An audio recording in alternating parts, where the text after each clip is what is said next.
बिस्मिल्लाहिर्रहमानिर्रहीम। अस्सलाम वालेकुम नाजरीन, आप देख रहे हैं program live with Asif Malik. नाचीज़ खाकसार आज के प्रोग्राम के साथ आपकी खिदमत में हाजिर। नाजरीन, आज सबसे ज़्यादा ज़रूरी देरीना मसला जो कि हल नहीं हो रहा, महंगाई के हवाले से बात करेंगे। काफ़ी दिन हो गए, मैंने सोचा कि इसके ऊपर भी बात करना बहुत ज़रूरी है, क्योंकि अचानक एक बड़ी खबर जो नज़रों के सामने गुजरी और 3-4 दिन से इस पर बात हो भी रही थी, लेकिन जब कन्फर्म हो गया कि तकरीबन 240 से ज़ायद अशिया की कीमतें बढ़ा दी गई हैं।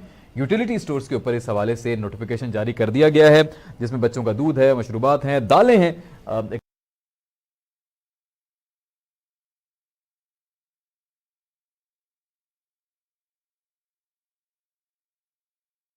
टाइम था जब कंसिडर किया जाता था कि जो दालें हैं वो गरीब की गिजा कंसिडर की जाती। दाल सबसे सस्ती होती है, जो सब्जी अफोर्ड नहीं कर सकता, गोश्त अफोर्ड नहीं कर सकता, वो दालें अगर खाएगा तो वो बड़ी आसानी से जो है गुजारा कर सकता है। लेकिन अब जो है सूरत हाल बिल्कुल डिफरेंट हो चुकी है। दालें भी हुकूमत ने काफ़ी महंगी कर दी हैं। उसके रेट्स के ऊपर मैं बात करूंगा साथ साथ। अच्छा जी, इंतजामिया की तरफ से जब पूछा गया कि ऐसा क्यों हुआ है, तो बकौल उनके कि एक्चुअली जितने भी ब्रांड्स थे, जो प्रोडक्ट्स थे, उन्होंने कीमतें बढ़ाई हैं, तो हमें भी यूटिलिटी स्टोर्स पर कीमतें बढ़ाना पड़ गई हैं। अब सवाल यहाँ ये पैदा होता है कि ये यूटिलिटी स्टोर्स के ऊपर सब्सिडाइज रेट होते हैं। अगर कीमतें बढ़ भी रही हैं तो हुकूमत इसको कंट्रोल करने के लिए ही यूटिलिटी स्टोर्स बनाती है और इस पर कोशिश की जाती है कि ज़्यादा से ज़्यादा आवाम को रिलीफ मिल सके। लेकिन वो रिलीफ पता नहीं कहाँ चला गया। अच्छा जी, इसी के साथ साथ दालों की कीमतों में 14 से 80 रुपए की फिल्म, जिसने मैंने आपको बताया कि 14 से 80 रुपए तक का जो इजाफा हुआ है, बल्कि 85 रुपए जहाँ तक मुझे एग्जैक्टली याद है। मसाले जी महंगे हो गए और इस तरह की दीगर अशिया हैं, जिसमें टूथपेस्ट है और बहुत सारी ज़रूरी अशिया, जिसके ऊपर भी हम बात करेंगे।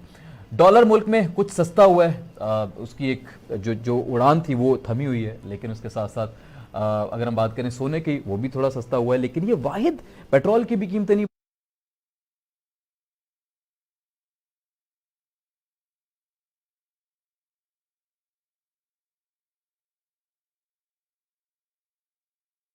हमारे साथ मौजूद हैं बेग साहब। अस्सलाम वालेकुम। वालेकुम सलाम जी। बेग साहब, बहुत शुक्रिया आपने ज्वाइन किया। मुझे बताइएगा, जब पीटीआई से भी हमारे मेहमान हमें ज्वाइन कर लें तो मैं चाहूँगा हुकूमती नुमाइंदा भी साथ मौजूद हों। पहले शकील भाई, मैं आपसे आगाज़ करना चाहूँगा। आपसे मेरी लास्ट टाइम जब बात हुई थी, आई थिंक उसको 2-2.5 महीने हो गए हैं, when we spoke last time. उस वक्त भी कीमतें बढ़ाई गई थी, फिर 1-2 महीने का बीच में थोड़ा सा गैप आया और उसके बाद दोबारा से कीमतें बढ़ा दी गई हैं। 200, लास्ट टाइम तो 60-70 अशिया थी, इस दफ़ा 240 अशिया की कीमतें बढ़ गई हैं। क्या वजह देख रहे हैं सर आप किसकी? बिस्मिल्लाहिर्रहमानिर्रहीम। देखिए जी, बात यह है कि इस वक्त जब इन्होंने मिनी बजट लेकर आए थे तो ये इनको पता था कि ये चीजें महंगी होंगी। ठीक है। लेकिन आपने देखे एक एक अजीब सा पोर्ट्रेट किया गया था कि एक खानदान को जो 1,000 रुपए सब्सिडी होगी और वो जाकर आराम से 1,000 रुपए में अपनी चीजें ले सकता है। उसको 30% डिस्काउंट होगा, जो कि 5,000 के हिसाब से उन्होंने एक गवर्नमेंट ने तो उसको 1000 रुपये अचीव तो किया पूरा था हो गया, कि यहाँ पे 1000 के बजाय तो 2000 चला गया मेरे ख्याल में। नहीं, ज्यादा चला जाएगा। अच्छा, ज्यादा ही अब चला लेकिन जाएगा। ये तो अच्छा। उनका कहना था ना, हाँ। ये तो गवर्नमेंट का कहना था कि आप मुझे हाँ। बताएं कि जिनकी फैमिली 3 से 4 हो तो क्या हाँ। 5,000 का उसका मंथ का राशन आता है क्या? इज दिस ठीक है। पॉसिबल? ठीक। ये हाँ, बिल्कुल वेरी एक ट्रू। बेसिकली ये वो लोग हाँ। हैं जो कमरे में बैठकर जो है ना चीजें हाँ। डिजाइन करते हैं और डिजाइन करने के बाद पता नहीं ये मशीर वजीर कौन से लोग होते हैं। आप खुद सोचें, जो हमारे वजीर खजाना है, मुझे नहीं लगता कि वो कभी पाकिस्तान में किसी जगह रहे हो या पाकिस्तान में उन्होंने कोई मार्केट का विजिट किया हो या हाँ। पाकिस्तान हाँ। के लोगों की हालत जार उन्होंने खुद जाके कभी देखी हो। तो मसला ठीक है। ये होता है, ये वो लोग होते हैं जो जाके आईएमएफ के साथ हम्म। वादे कर लेते हैं और फिर इन्हें ये हम्म। भी नहीं पता अवाम के ऊपर हमने करना क्या है, उनके साथ हम्म। जुल्म कैसे डालना है। देखिए, जब हम्म। ये मिनी बजट आया था, मिनी बजट से पहले ही चीजें हम्म। काफी सारी महंगी हो चुकी थी, महंगी हुई थी लेकिन 1.5 एक महीने पहले। अजीब तरीके से। हाँ जी, हाँ। बिल्कुल, बिल्कुल। हाँ। और हाँ। इसमें अब आते ही उसके बाद चीज़ों का अब असरात शुरू हो गए हैं इस वक़्त। जी जी। आपके सामने अभी तो ये सिर्फ़ आपने यूटिलिटी स्टोर्स की बात हाँ। की है ना। हाँ, आप अगर ओवरऑल भी जनरल इम्पैक्ट जितनी है। भी इस वक़्त जी। मॉडर्न ट्रेड जितनी भी शॉप्स बनी हाँ। हुई है, अगर आप वहाँ विज़िट करें, आज से तकरीबन 1 हफ़्ता पहले हाँ। मैं खुद गया हूँ अपने हाँ। घर का राशन लेने के लिए। 1 हफ़्ता 10 जी। दिन हो गए हाँ। शायद। और आप बिलीव हाँ। करें कि मैं सर पकड़ के बैठ गया हूँ कि यार, जो मेरा बजट होता था, ये उससे हाँ। तकरीबन मुझे 7 से 8,000 रुपए एक्स्ट्रा जा रहे हैं मेरे। तो मैंने बैठ हम्म। के वहां जब सारी चीजों, असल में होता क्या है, एक तो हमारी खराबी ये होती हम्म। है कि हम चीजें परचेज करते हैं, उनकी कीमतें नहीं देखते। उनमें ठीक हम है। ध्यान नहीं देते कि जब आपने कीमतें देखी तो किसी में 10% का इजाफा था, किसी में 8, बस 10-15% से नीचे कोई चीज ऐसी नहीं थी कि जिसकी कीमतें ना बढ़ी हो। तो जब मेरी दुकानदार के जो उसके मैनेजर से बात हुई, उसने कहा यकीन करें कि हम खुद बहुत परेशान हैं, क्योंकि जहां से हम चीजें परचेज कर रहे हैं वो चीजें महंगी हो चुकी है और 100% महंगी हुई है, इसमें कोई शक शुबा वाली बात ही नहीं है। आप चले जाए यहाँ लोकल मार्केट जोड़िया बाजार चले जाए, आप लियाकत मार्केट चले जाए, वाटर पंप चले जाए, यहाँ के हालात भी बहुत बुरे हैं। मैं निजी टीवी के साथ अभी पिछले तकरीबन 10-15 दिन से मुख्तलिफ चैनल्स के साथ मैं विजिट्स कर रहा हूँ। आप जी। यकीन करें कि वहां जो दुकानों के हालात है वो अपनी जगह है, जो पब्लिक की जो दुख है, जो पब्लिक की कहानी है, जो पब्लिक आकर हमसे जब बात करती है, यकीन करें वो सुनने के बाद तो ऐसा लगता है कि यार हम क्या होने जा रहा है, आगे होगा क्या हमारा। मकसद है कि हम खुदा ना खास्ता कहीं ऐसा ना लोग कहीं खुदकुशियां शुरू कर दें, क्योंकि सर शुरू कर दें खरीद से क्या खत्म नहीं हो मुराद है रही सर? ऑलरेडी खुदकुशियां हो रही हैं। अभी लास्ट मंथ भी हमने 3-4 केसेस सुने थे और जो बढ़ महंगाई जाएगा की ना, वजह से देखिए उन्होंने अपनी आप जान ली। हाँ। डेफिनेटली, और उसका हाँ। जब आप रेशो बढ़ेगा डेफिनेटली जब महंगाई होगी।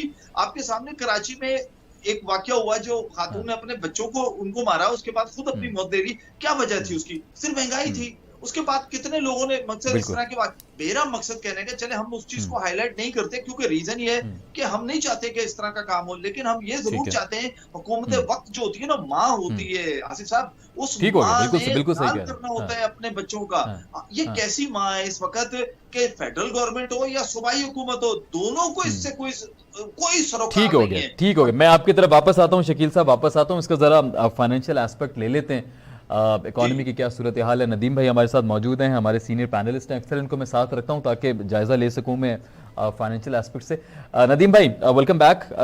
मैं आपसे जानना चाहूँगा कि आप अब महंगाई को कैसे देखते हैं सर? लास्ट टाइम हमने डिस्कशन की थी ओवरऑल कर्जों के हवाले से, लेकिन महंगाई थम ही नहीं रही सर। डॉलर भी रुका हुआ है, कर्जे भी बाहर से ले लिए हमने, स्टेट बैंक भी बल्कि दूसरों के हवाले कर दिया, उसके बावजूद महंगाई नहीं थम रही सर। और क्या करे अब पाकिस्तान, और क्या करे महंगाई रोकने के लिए?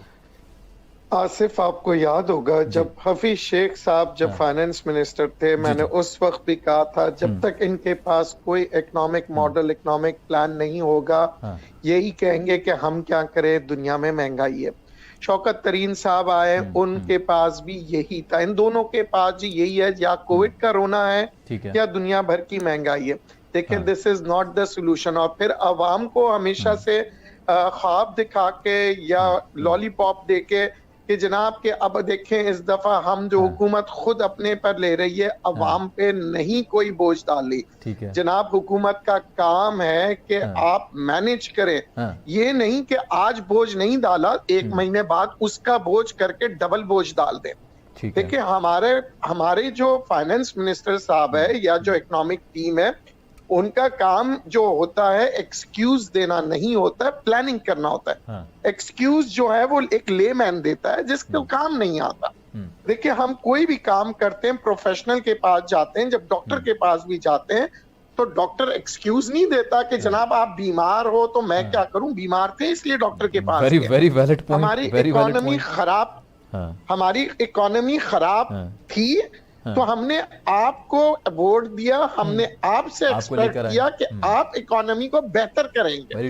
हमने ये नहीं कहा था कि जनाब के पिछली हुकूमत ने सोना चांदी दिया, मगर हम एक्सपेक्ट कर रहे थे कि आप इस हुकूमत में हमें वो रोटी कपड़ा मकान देंगे। ठीक है ना, सोना चांदी की कभी जिंदगी में पाकिस्तानियों ने तलब किया। ठीक है, उनके मासूम अवाम की सिर्फ 3 चीजें जनाब, हमें रोटी, कपड़ा, मकान। ये होता रहा है 70 साल से कि अमीर अमीर तर होते जाता है, टैक्स लगाया जाता है तो वो टैक्स की वसूली अवाम से की जाती है। देखिए, अगर किसी भी कंपनी में, फैक्ट्री में जो भी होता है वो पास ऑन करता है कंज्यूमर को। तो बात यही होती है कि अवाम किस किस चीज का पैसा दे।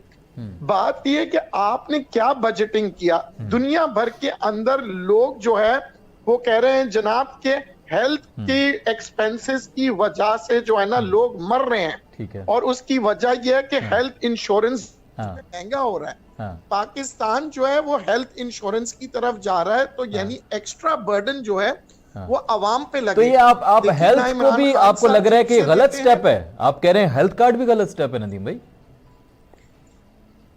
जी, अब क्योंकि उसकी वजह यह है कि देखें, बात ये होती है कि आप जैसे बैंक्स ने सपोर्ट किया था तो गाड़ियों की कीमत जो है वो 1 लाख से आज 14 लाख पे पहुंच गई, 800 सीसी का। बिल्कुल।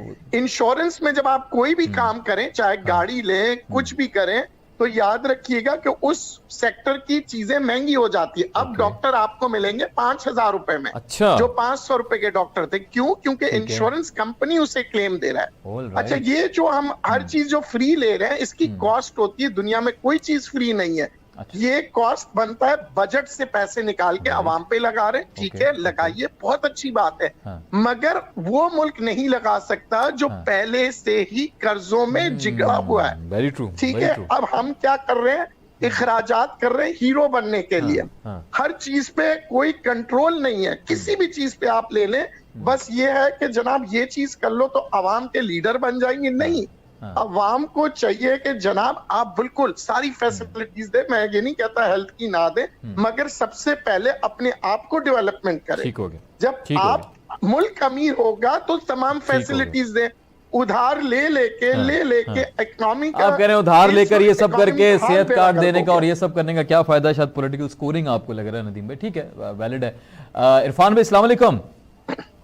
इरफान भाई समाअत फरमा रहे थे आप। नदीम भाई अभी तज्जिया कर रहे थे, उससे पहले शकील भाई हमारे साथ हैं, चेयरमैन हैं प्राइस कंट्रोल अथॉरिटी के।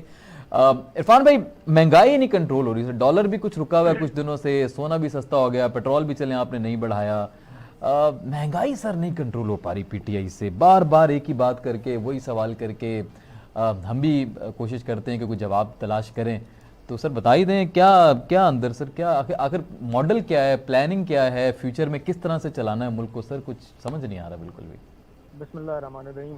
सबसे पहले तो मैं ये एक बात आपको बताना चाहता हूँ, नदीम भाई को बता दें कि मैं उनका बहुत बड़ा फैन हो गया हूँ। पिछले कुछ प्रोग्राम उनके मैंने देखे हैं। ठीक है। और जिस तरह वो तज्जिया देते हैं, तो एक तो ये चले ठीक है, चले आज तो फिर दोनों आप साथ ही हैं। दूसरी बात अब आपको मैं बताऊं, देखिए महंगाई बिल्कुल, इसमें कोई शक नहीं है। मैं पहले भी कह चुका हूं, हमेशा कहता हूं, महंगाई में इजाफा जरूर हुआ है। ठीक है।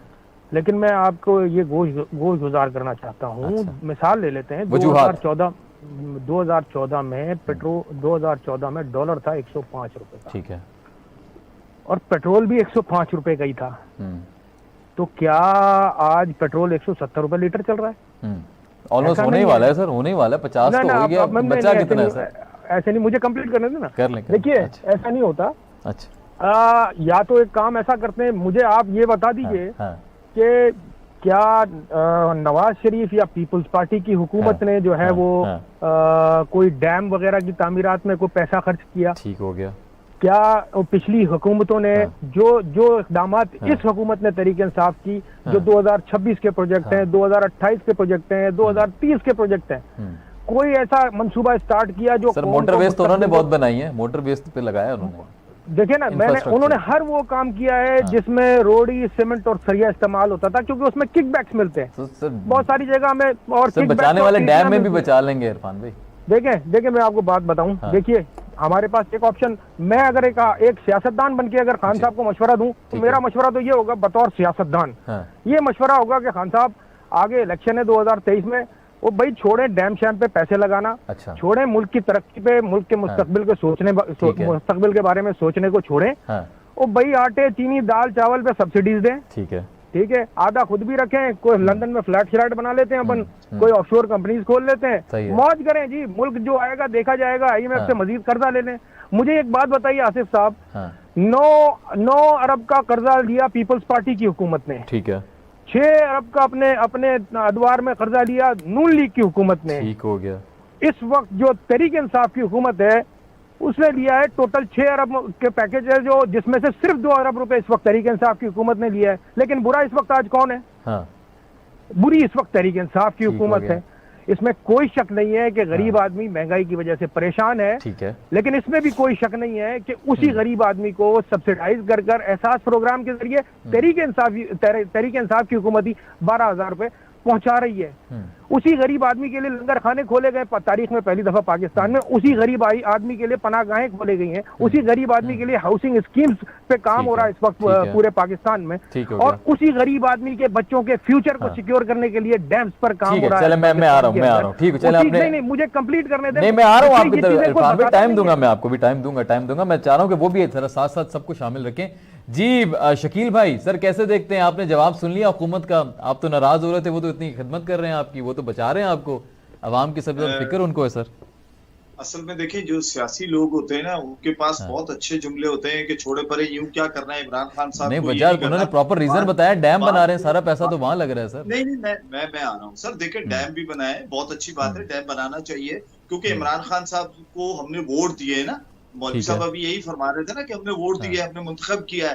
तो अगर ये सियासी लीडर होकर अगर ये सोच रखे कि जनाब यूं भी नहीं करना चाहिए था, ये भी नहीं करना चाहिए था, ये भी देखे, इमरान खान साहब इस वक्त होप है, पूरे पाकिस्तान की होप है, चाहे मैं बैठा हूँ, मेरी या जो भी बैठे, चाहे ये लीडर साहब बैठे, इनकी भी होप है कि इमरान खान साहब से हम उम्मीदें लगाकर बैठे हुए हैं कि पाकिस्तान को तीन ही तो बड़ी जमातें हमारी, बिल्कुल आप सही कह रहे हैं, बिल्कुल। इस वक्त जो पाकिस्तान होता जा रहा है, या खुदा न खासा जो चीजें महंगी हो रही हैं, आप मुझे बताएं ना कि अभी जैसे शायद उसका आगे आपका ये भी सवाल उठ के आ जाए गाड़ियों के ऊपर से, आप बताएं गाड़ियों पे पैसे कम हुए थे, एक 1.5 लाख दोबारा बढ़ गए, और खुसरो पुख्तार साहब ने बड़ी खुशी से ये पैगाम दिया था, वज़ीर आज़म साहब ने उनको अप्रिशिएट किया था कि जबरदस्त काम किया आपने कि इतने कम हो गए। लेकिन आप बताएं उसके बाद टीका कितने का लगा, कितने महीने के बाद लगा? सिर्फ 2-4 ये ऐलान होता है, उसके बाद जनवरी में लोगों को कहा गया कि आपकी गाड़ी बुक है, आपने पेमेंट पूरी दे दी है, लेकिन हम आपको गाड़ी देंगे 2 लाख 3 लाख जो एक्स्ट्रा है उसके। लोगों ने उसके ऊपर इतना वावेला मचाया। मेरे पास खुद इस वक्त 7-8 केस आए,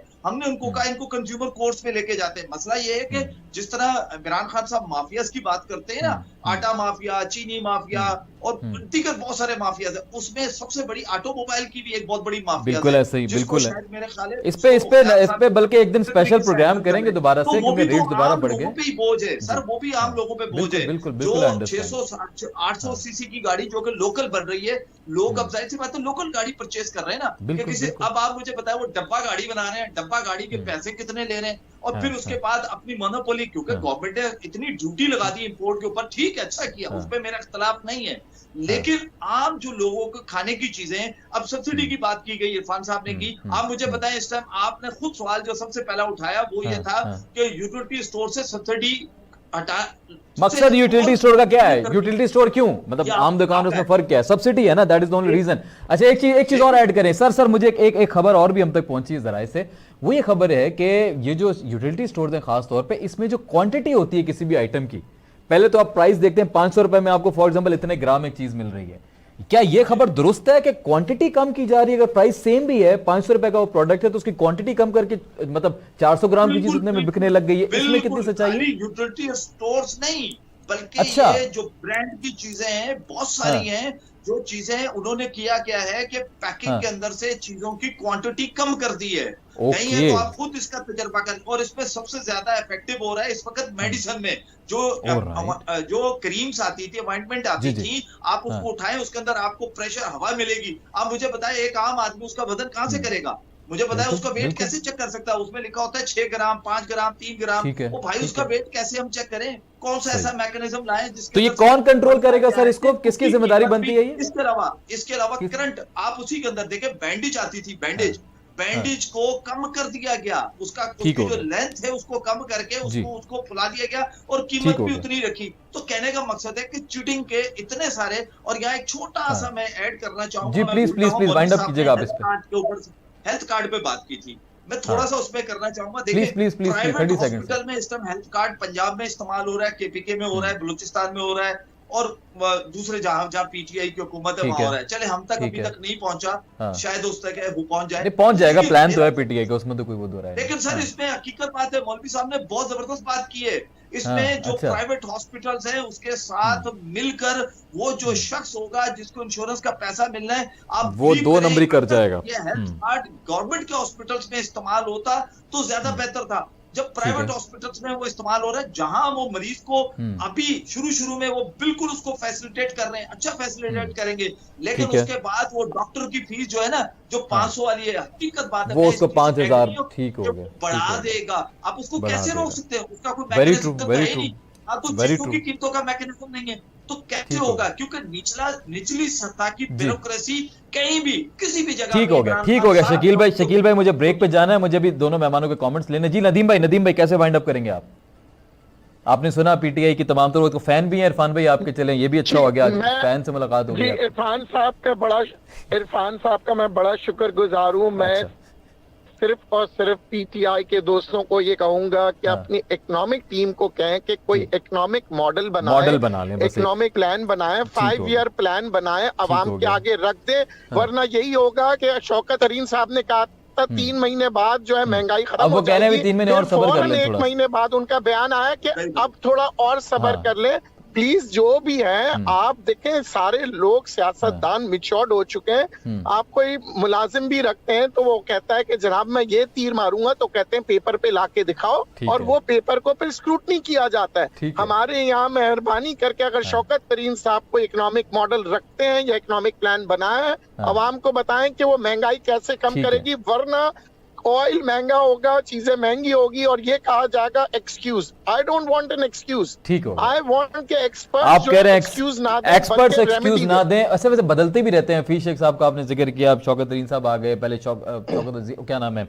असद उमर साहब थे, तो मुख्तलिफ नाम भी बदल रहे हैं ना। इमरान खान साहब शायद सेटिस्फाई वो खुद भी नहीं है अभी। शौकत तरीन साहब बैंकर हैं, इकोनॉमिस्ट नहीं है। अच्छा, ये पहले भी पॉइंट आ चुका है, ये पहले भी पॉइंट आ चुका है, ठीक हो गया। आप कैसे इकोनॉमिक प्लान बनाएंगे? वेरी ट्रू नदीम भाई, इकोनॉमिक प्लान और नदीम भाई ठीक हो गया। मैं इनसे जवाब लेना चाहूंगा, वक्त कम है मेरे पास, मुझे वाइंड अप। इरफान भाई सर, जी सर प्लीज वाइंड अप कीजिए, आप पे वाइंड अप करूंगा मैं। जी, नदीम साहब की बात का एक छोटा सा जवाब दूंगा।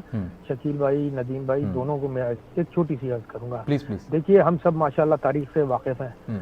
तुर्की ने 13 साल महंगाई बर्दाश्त की, हमसे ज्यादा महंगाई थी। इतनी सैंक्शंस थी तुर्की पे जितनी हम पर नहीं है आज, अल्हम्दुलिल्लाह। ठीक है, लेकिन तुर्की आज कहाँ खड़ा है?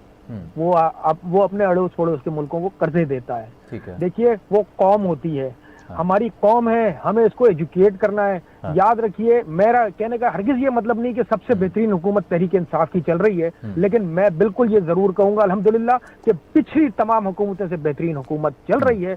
बदकिस्मती कुछ ये हमारे साथ हो गई है कि जी हमारे खिलाफ प्रोपेगेंडा इतना ज्यादा हो गया। आप यकीन करें, मैं सर आप जब दूसरों के बारे में ये बातें करते थे, कंटेनर्स पे चढ़ते थे, तब अगले भी तो कहते थे कि हमें हुकूमत करने में मसला हो रहा है। अब सर आप ये शिकायत कर रहे हैं, सवाल पे सवाल, ऐसा तो ना करें ना यार, मुझे बात कंप्लीट करने दें ताकि आपके सामाइन तक मेरी बात पहुंच सके। प्लीज। देखिए, आज हम पता है ऐसी इंफॉर्मेशन जो 10 बातें अगर हमारे तक आती हैं, यकीन जानिए आप 10 में से 9 बातें झूठ होती हैं जिसका हकीकत से कोई ताल्लुक नहीं होता। ठीक हो गया। तो इस वक्त माहौल कुछ इस तरह का बना हुआ है। और मैं तो आपके सामाइन को भी ये कहूंगा कि भाई, ये जो आप हमारे पास व्हाट्सएप से ऐसी न्यूज आती है जिनका कोई वास्ता नहीं होता, हम फर्ज समझ के उसको आगे फॉरवर्ड करते हैं। देखो जी, इमरान खान ने क्या कर दिया। खुदारा, हमें अपने बच्चों के मुस्तकबिल के साथ दुश्मनी नहीं करनी है। मैं आपको यकीन दिलाता हूं कि तहरीक इंसाफ की हुकूमत ही वो वाहिद जमात है जो इंशाअल्लाह ताला पाकिस्तान को अपने पैरों पे खड़ी करेगी। मैं कोई इकोनॉमिस्ट तो हूं नहीं, ना बैंकर हूं, मैं इतना नहीं जानता।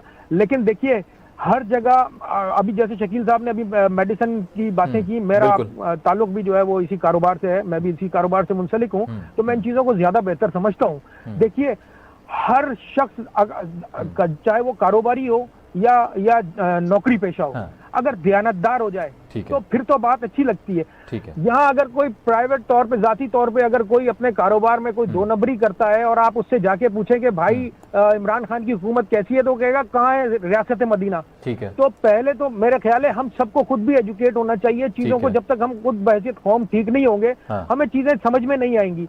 और इतनी जल्दी जो हर चीज पे हम करते हैं, मैं ये बिल्कुल इसमें कोई शक नहीं है कि बहुत सारी ऐसी चीजें जो ठीक होनी है। मैं नदीम भाई और शकील भाई दोनों की बातों से बात करता हूँ, और बिल्कुल इनकी एडवाइजेस जो हैं वो हुकूमत के लिए बिल्कुल बजा हैं। ये अच्छी बात है, आई लाइक इट कि आप सुनते हैं, आप करते हो। बड़े सवाल अक्सर में टफ होते हैं, लेकिन आप अच्छे से जवाब देते हैं। इतनी नहीं बड़ी जितना शोर मच गया है ना, इस हालत तक अभी अल्हम्दुलिल्लाह नहीं पहुंचे हैं। ठीक है, चीजें बड़ी हैं और चीजें कहीं कहीं गड़बड़ भी हो रही है जो ठीक होगी वक्त के साथ। लेकिन सर, खुदा के लिए कम से कम देखिए ना, 70 साल और 3 साल, तो कुछ इंसाफ से काम लें। चल ठीक हो, चले अच्छी बात है, आप जवाब देते हैं, समझते हैं, कौम से रिक्वेस्ट भी करते हैं। This is a very good thing of course. I hope कि चाहे वो पीटीआई हो, कोई भी जमात हो, हक जो है पाकिस्तान को पूरा मिले, जो उसके अवाम का हक है, चाहे वो महंगाई से छुटकारा है या दीगर जितने भी हमारे इश्यूज हैं। ऑफ कोर्स इस टॉपिक पे इतना ही। मैं नदीम भाई आपका बहुत शुक्रिया अदा करूंगा, शकील भाई बहुत शुक्रिया, इरफान भाई बहुत शुक्रिया कि आपने वक्त दिया। नाज़रीन, एक आज खास मेहमान से आपको मिलवाते हैं, एक छोटा सा ब्रेक है, वापस आने के बाद आपको बताते हैं कि कौन है वो खास मेहमान, रिकॉर्ड होल्डर पाकिस्तान का, जो नाम रोशन कर रहे हैं दुनिया में। देखते रहिए स्टार न्यूज़ पाकिस्तान। जी नाज़रीन, वेलकम बैक। लौट कर वापस आ चुके हैं और अब महंगाई के बाद एक अच्छी खबर आपको देते हैं। चाइना में होने वाले इंटरनेशनल सुरमई जो इस वक्त का कंपटीशन चल रहा है, जो ओलंपिक्स चल रहे हैं, जहां पे इमरान खान साहब भी उनको दावत दी गई है, वो भी वहां पे जा रहे हैं। और वहां पे पाकिस्तान की एक फनकारा जो कि बहुत ही यंग एज से एक टैलेंट रखती हैं और उन्होंने अपना नाम रोशन किया है। और अब 117 ममालिक में से जो आर्टिस्ट का जब इंतखाब किया गया तो पाकिस्तान की सानिया आरिफ का इंतखाब हुआ और वो भी उनके जो फनपारे हैं खासतौर पे वो इस नुमाइश का, इस ओलंपिक्स का हिस्सा बनेंगे। इससे पहले कराची यूनिवर्सिटी की स्टूडेंट रह चुकी हैं, खासतौर पे लास्ट टाइम यूनेस्को से जो है अवार्ड जीत चुकी हैं। इसी के साथ साथ ताइवान में 2019 में मुंतखब हुई और अब चाइना में, खासतौर पे चाइना में ये 9th ओलंपिक्स इस दफ़ा की जा रही है जिसमें सानिया पाकिस्तान की नुमाइंदगी करेंगी। तो आज के प्रोग्राम में हमने चाहा कि सानिया हमें ज्वाइन करें। सानिया हमारे साथ मौजूद हैं। सानिया, अस्सलाम वालेकुम।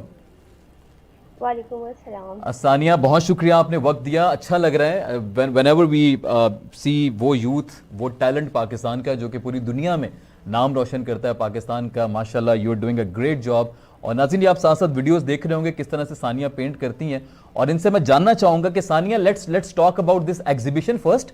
पहले आप जरा एग्जीबिशन के बारे में बताएं कि एग्जीबिशन है, ये जो ओलंपिक्स हैं, ये किस लेवल का है, आपका इंतखाब कैसे हुआ और ये कितने बड़े क्रेडिट की बात है आपके लिए? आपको लग रहा है कि आपका जो फनपारा है उसको कितना इस जो अप्रिसिएशन मिली है अब तक की, वो जरा बताइएगा। फिर मैं जानना चाहूंगा इस जर्नी का आगाज कैसे हुआ। बिल्कुल, thank you so much sir. 9th vision बिनाले हो रहा है चाइना के अंदर और ओलंपिक्स की जो कोविड सिचुएशन की वजह से आज से 2 साल पहले जो वहाँ पे सेरेमनी होनी थी वो पोस्टपोन्ड हो गई थी, क्योंकि 2019 में जब कोविड आया था। तो प्रॉब्लम उसकी वजह से बीजिंग में अब जो इसको बहुत अच्छे तरीके से मनाया जा रहा है और इसका नाम उन्होंने रखा ही यही है, उम्मीद की किरण, एक नई जिंदगी। और हमें टॉपिक दिया गया था, पूरी दुनिया के आर्टिस्ट इसमें इन्वाइटेड थे और उन लोगों को टॉपिक मिला था कि आपको इस हमारे जितने भी एथलीट्स हैं जिनका मोरल डाउन हुआ और कोविड सिचुएशन की वजह से एक नई प्रॉब्लम आई पूरी दुनिया के अंदर, तो आपको कुछ इस तरीके की पेंटिंग्स बनानी है कि जो मतलब कि हम अपने एथलीट्स को मोटिवेट कर सकें। फिर हम लोगों ने बहुत मतलब तकरीबन 6000 के करीब आर्ट वर्क गए हैं वहाँ पे चाइना में। 6000 के art, oh my God, that's a huge number. और जो सिलेक्शन की है सिर्फ 400 आर्टिस्ट की, 6000 में से 400 की सिलेक्शन हुई and you are one of them. Yes, wow, a proud moment for Pakistan indeed ma'am. और मेरी जो पेंटिंग इसमें मैंने जो बनाया और ओलंपिक्स से रिलेटेड मैंने इसमें काम किया, तो उसमें मैंने कोशिश पूरी ये की थी कि ओलंपिक्स में जो हमारे ओलंपिक्स का जो लोगो होता है उसमें 5 कलर्स यूज हुए होते हैं, तो वही सेम बस मैंने उन 5 कलर्स के साथ प्ले कराए पूरी पेंटिंग में। सिर्फ 5 कलर यूज किए, साथ में मेरी जो बैकग्राउंड और फोरग्राउंड पे जो इमेजेस लगाई गई हैं उसमें सारा पुराना दौर यानी जहाँ से ओलंपिक्स स्टार्ट हुआ है और इस वक्त जो होस्ट कर रहा है वो कर रहा है बीजिंग, तो उनकी मैंने बिल्डिंग्स के साथ उनकी थोड़ी सी पेंटिंग्स के अंदर नुमाया किया है। साथ में एथलीट्स बनाए हैं क्योंकि क्या कोविड सिचुएशन थी, सब लोग सैड हो गए थे, लेकिन एक होप ऑफ लाइफ मिली है सबको, एक उम्मीद की किरण, क्योंकि अब काफी हद तक हम लोगों ने इस पर काबू पा लिया है। तो के लिए सानिया, मुझे ये भी बताइएगा थोड़ा सा कि क्या इस दिस क्या कोई ये प्राइज मिलेगा या इसमें भी कोई कंपटीशन है, जैसा फिनाले का इसको नाम दिया गया है, तो ये भी थोड़ा सामीन को बताएं, नाज़रीन को बताएं कि क्या इसमें कोई इनाम दिया जाएगा, कोई कंपटीशन है तमाम आर्टिस्ट्स का, कोई जीत सकते हैं आप, ये क्या सिलसिला है? ये कलेक्शन में जा सकती है पेंटिंग। अभी तो नेशनल म्यूजियम ऑफ बीजिंग के अंदर चल रही है एग्जीबिशन। 21 जनवरी को इसकी ओपनिंग हो चुकी है आर्ट एग्जीबिशन की, और साल 4 फरवरी को जब ओलंपिक्स की सेरेमनी होगी तो वहाँ पे जो नॉन स्पोर्ट्स स्टेडियम है वहाँ पे गैलरी में तमाम उन आर्टिस्ट का काम डिस्प्ले किया जाएगा जो इस थीम पर बनाया गया है। Okay, wow. जो सिलेक्शन है वो मेरी है, तो और इसमें जो अवार्ड सेरेमनी है बेसिकली ये डिपेंड करता है गवर्नमेंट ऑफ चाइना पे कि वो बिल्कुल कलेक्शन में देंगे। चलें, we wish you best of luck for that. Imran Khan साहब भी, हमारे प्राइम मिनिस्टर भी इस वक्त जो है वो चाइना जा रहे हैं वो भी इसका हिस्सा होंगे, तो it's a good thing. Of course उनको भी अच्छा लगेगा जब पाकिस्तानी एक आर्टिस्ट, हमारी एक जो है वो टैलेंट की वहाँ पे पिक्चर्स नुमाया होंगी। अच्छा मुझे बताएं कि इसका आगाज़ कहाँ से हुआ? कराची यूनिवर्सिटी से आपने तालीम हासिल की, ज़रा अपनी एजुकेशन का बताएं। फिर ये इतना बड़ा माशाल्लाह एक के बाद एक इवेंट्स, यूनेस्को, ताइवान और पता नहीं बहुत से ममालिक में आप कर चुकी हैं, इनामात जीत चुकी हैं, ज़रा उसके बारे में बताएं कि how it started actually, passion start कहाँ से हुआ?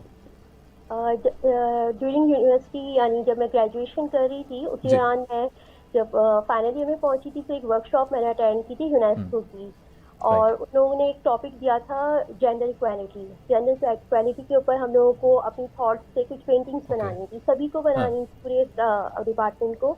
तो मेरे लिए सबसे बड़ी अचीवमेंट उस वक्त first time as an student थी कि यूनेस्को में वो पेंटिंग सेलेक्ट हो गई थी, और उन्होंने तो उसके बिहाफ पे मुझे प्राइज दिया था, सर्टिफिकेट दिया था, और उनके मतलब वहाँ पे डिस्प्ले पे मंगवाई थी उन लोगों ने, और अपनी मतलब कि वो पहली अचीवमेंट थी ड्यूरिंग स्टडीज। उसके फौरन साथ ही मैंने अप्लाई किया था बर्मिंघम यूनिवर्सिटी में आर्ट एंड डिज़ाइन के अंदर डिपार्टमेंट में।